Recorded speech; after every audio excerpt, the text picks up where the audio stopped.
trying stopgap measures to deal with the financial crisis over months. The Bush administration, Secretary of the Treasury Paulson, finally came up with a more comprehensive proposal, which was pretty much dead on arrival on Capitol Hill because it just gave the Secretary extraordinary power, over $700 billion, that he basically could have done anything he wanted to do with.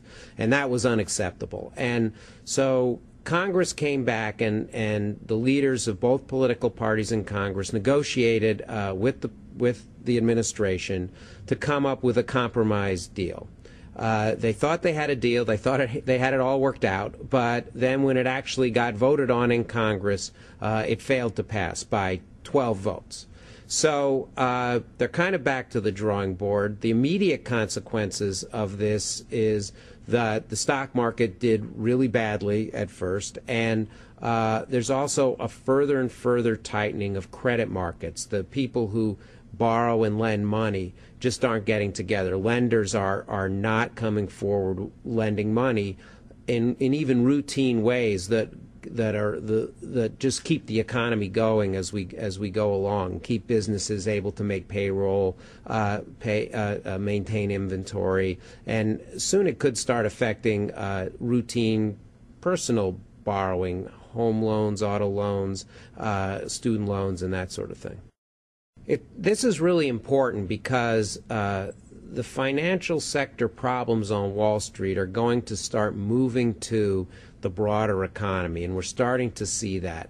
The loans that are needed, the borrowing, the everyday give and take of the financial markets and the credit markets, are part of what the grease that kind of lubricates the economy. And if businesses can't borrow, they're not going to be able to make payroll. They're not going to be able to pay people. They're going to have to lay people off or skip paychecks. They're not going to be able to maintain inventory, so you're going to start seeing shortages in the stores. Personally, we individually are going to have trouble if we need certain kinds of just loans, or even our credit cards could start getting affected. So this won't happen in a day or 2 days on a widespread basis, but over the next month, if nothing's happened, we could start seeing very, very serious problems. In the short term, we need a rescue package. Ideally, it would be a rescue package that did something about the underlying loans, the mortgage loans that were made, that are really the underlying cause to our problems. They're the things that are very low valued right now, that are on the books of the lenders, that are making them very reluctant to lend out any more money.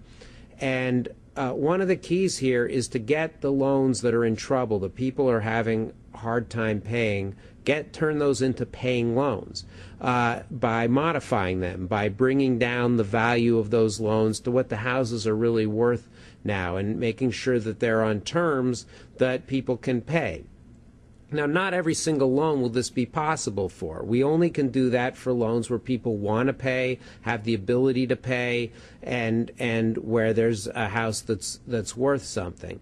So this isn't really a bailout for those people. It's just getting the loans back on terms that are reasonable and fair. Now, it's not just for them, though. It's really important that this be done because these bad loans and these foreclosures that are happening are undermining home values across the entire housing sector. So everybody's homes are affected by this, and it's also affecting the basic financial markets in ways that is going to end up hurting all of us. So that's a really important component that should be included in a rescue package. In the long run, we need to address a longer-run economic problem, which is the fact that wages have been stagnant or falling for 8 years, and we've had very anemic job creation in this economy. And the way to get to that is to make more fundamental investments, to invest in energy transformation in a low-carbon economy, and to do reform in health